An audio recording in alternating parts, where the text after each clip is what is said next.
I'm Edward. I've met most of y'all. I've done a few presentations here before. I got into real estate in 2014 when we bought a house. We actually bought it, Dad and my father and I partnered to do a flip with another real estate investor that we had met at this type of group. Actually met them at the El Rodeo when it was still over there. And we did not do well. We lost $13,000 on that flip.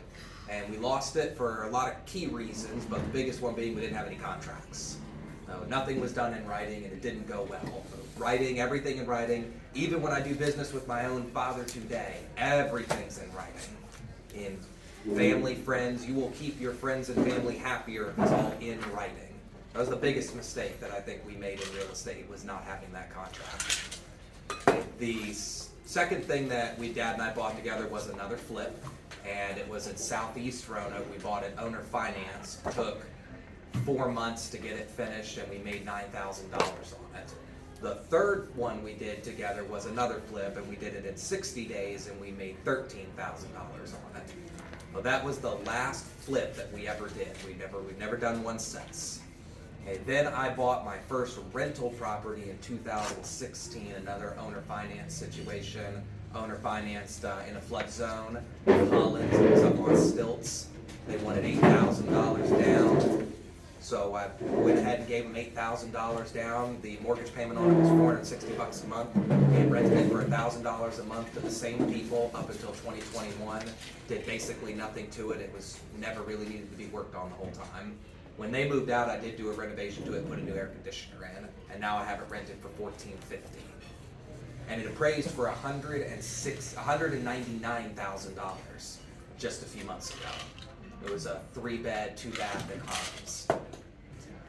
The majority of the portfolio that I bought was in the last year and a half when we started getting private investors, and I started burring the properties. So I was going to the bank and refinancing with the bank to pull out the equity and pull out the investor money and then purchase additional properties.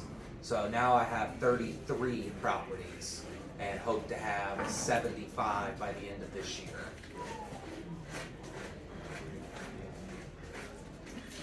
David? You had mentioned you're in with how involved is your father in your business? Since the flipping stopped, we're no longer partners, but he's on my payroll as my project manager. So he's still involved. Day to day, he orders all my materials. He handles all the subcontractors and the logistics, getting them scheduled and getting the projects moving forward as they're running through the renovation stage. Having a parent and a child in business together can be tough. It can be. So Dad and I were in business together when he owned his own construction company and I was 17. We started working together and he was the owner and he ran it. We did not work out very well together the first time, but I was again writing paperwork. As the second time I had gotten a job and went to school and learned about more business, proper ways to run a business. And the second time we started conducting business together, we had a clear roadmap of this was his job, these were his duties, and I was his boss. And if he couldn't work with those parameters, then he didn't have to take the job. So you have to. It's just they're an employee, but it's when he's not an employee, he's not an employee. When we're at home, when we're at a family event, he's not an employee, and you have to be able to separate those two. I think it works well with us. Why doesn't he have an equity position, or does he have his own portfolio of houses? No, he doesn't have his own houses. He doesn't have a position because it was my money. It's my business. He gets a salary for doing a job. And he gets well taken care of. I paid for and own the house that he lives in. It's completely paid off. So he gets a salary and has a house that's paid for that his father lives in, my grandfather. That's got some financial background. They might not have a real estate background, but they can at least look at the numbers on a debt to service ratio or a cap rate and agree with the formulas you're coming up with. You might have to be the expert in real estate and you have to overcome that hurdle, but they can at least agree with the numbers you're coming up with. And you typically offer how much, what kind of percent? to your private investors? It's the percentage right now is based on the prime rate and the amount of time they have it in. So right now I'm raising money for a 3-year balloon on an 80% LTV, and it's going to be at 6.25%, so it's 2% under prime because it's a 3-year balloon. Where another product that we're raising is going to be a 7-year balloon, and it's going to be closer to 10.25%, 2% over prime, but that's because it's a 7-year balloon. Gotcha.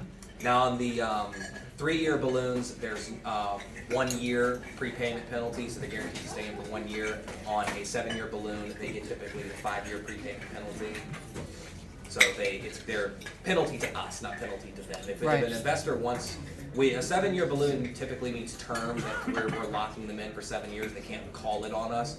But if they want it out, we've had situations in the past where we had one where they passed away, the investor passed away, the kids inherited the notes that we had created, and they were more of a difficulty for me to deal with, and they wanted the money and to be gone. They just wanted the cash to go away. So I found another investor to put in their spot and got rid of them. So if they tell me they want out, and they really do want out, we typically will get them out. Okay. And we're typically 80% Section 8 rental properties. During the COVID crisis, my mother's a respiratory therapist. She asked us to offer room rentals to respiratory therapists coming in, and we bought 6 houses to service that need. And now I only have 1 room rental house left. It's not a room, I didn't rent Airbnbs like the net does, I rented the entire house. Now I have 1 house left that is a furnished rental property, and I may or may not keep it. One of my friends actually wants to buy it, and I'll probably sell it to him. Outside of renting my own rooms and the guest house that I'm building, I'm no longer in room rentals or furnished rental property. I felt, and the other people can weigh in on it. I saw the market dip. We were getting $3,000 a month for 2 bedrooms at the height. It got down to where we were getting $2,000 a month, and we were fighting for the people we were getting, and they were becoming more picky. Most of my houses are in Northwest. There were other room rental properties that were offering in Raleigh Court and Cave Spring, and we're